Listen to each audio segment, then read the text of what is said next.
Mick Fleetwood. The last song we recorded was something we'd started that turned out to be The Chain.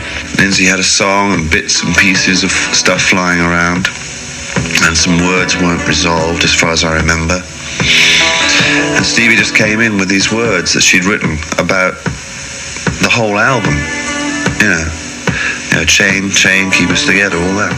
And it was great. Everyone just went, that's what we'd done. I mean, we'd been there for over a year, locked up. That really sums it all up, and it summed up the sentiment of what we were doing, that we are going to carry on.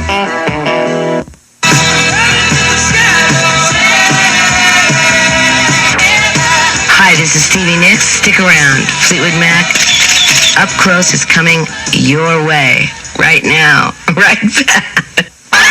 Fleetwood Mac's Rumors was one of the most successful rock records of all times.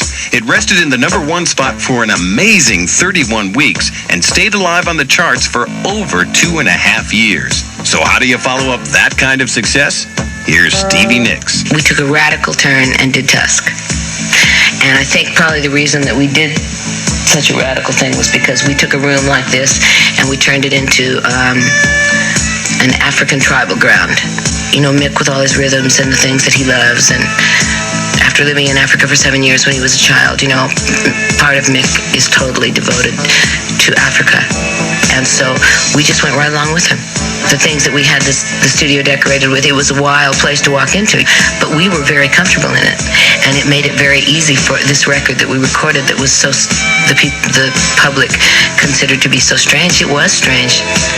Like artists, we just said, we're just going to do something radically different that has nothing to do with Rumors or Fleetwood Mac or anything. We're just going to do something that's just completely off the wall. And if people don't like it, they don't like it. This is what we have to do as a band to stay together right now. We have to do something that is so unique unto us that it will allow us to continue. Wait a minute, baby. Sarah from Tusk. What's the matter? Wasn't that radical enough for you, dude, huh? All right, let's turn to Mick Fleetwood and the title tune from Tusk. I can take credit for most of that. The brass was most certainly my idea. They all thought I definitely flipped. And to record it in Dodger Stadium was even... they didn't even want to pay for it. So I said, well, I'll pay for it. As it turned out, we didn't have to pay for it because they gave us the arena.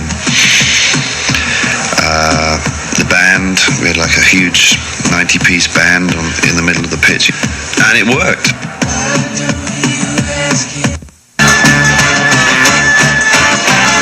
Fleetwood Mac followed up the success of the #4 album Tusk with Mirage. That album hit #1 and gave us Gypsy, written by Stevie Nicks. The idea comes from something that's kind of sad, actually, because I lost the lady in that picture right up there from leukemia in 1 year. And Gypsy was written about Robin. She had been on the road with Fleetwood Mac for 5 years as my speech therapist and also management, you know, incredibly efficient helper, the whole thing. I still miss your bright eyes. That's why we don't do it on stage, is because it's really too hard for me to sing.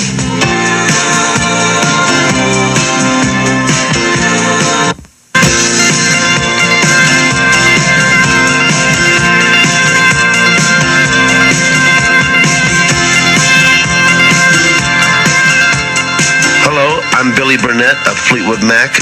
Don't go, there's more up close on the way.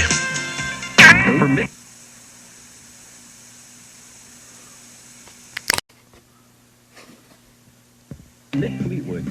Fleetwood Mac is more than just a band. I think we're all very close. Stevie, if just because of the nature of what she does, tends to get a little segregated, you know, because she's not around so much, she's got her own career. But when we are together, it goes much to everyone's surprise, actually. Meaning not us, people around us think, whoops, this has gone wrong again. And it hasn't. It took a while to really get a formula where everyone was basically realizing that the band makes up their minds as to what happens, and no one person can come up and try and bamboozle us. Can you understand me? Hold Me from Mirage. The tensions which were so eloquently expressed on Rumors were still bubbling 10 years later when the band began recording Tango in the Night. Here's Stevie Nicks. It was extremely difficult. I wasn't there a lot because it was extremely difficult, and also because I have this other career. They would like for me to be there just because they like having me there. They always have since the very beginning, just for vibe, I guess. I guess I'm just kind of a vibey person, and when I come in to the studio, or when I come into the dressing room when we're rehearsing or something, it's like everybody knows that as silly as I am, and as unserious as I seem to be a lot of the time, that I really am very serious, and that I really want it to be good, and that when I walk in the room, that it's serious. And if they don't need me, then let me go.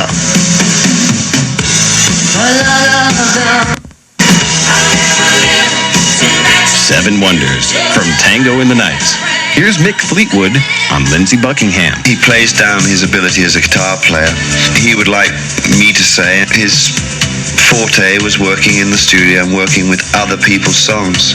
Lindsey has almost a problem with sitting down and working on his songs. He likes, I think, enjoys using that process with other people. He's an alchemist, that's really what he is. And I think he's written some wonderful songs.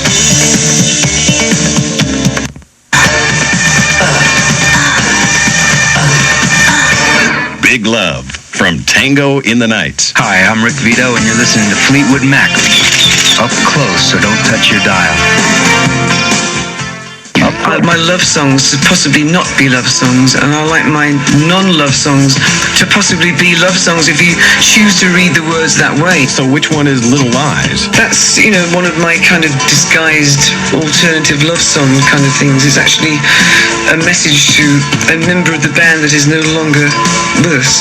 I think at the time we sensed that Lindsey would be leaving, and I think that the subliminal thing in there was sort of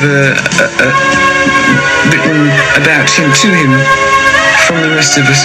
But there again, it's under the guise of being a love song, it could be it could be either or, But I think that's where the inspiration came from for the words.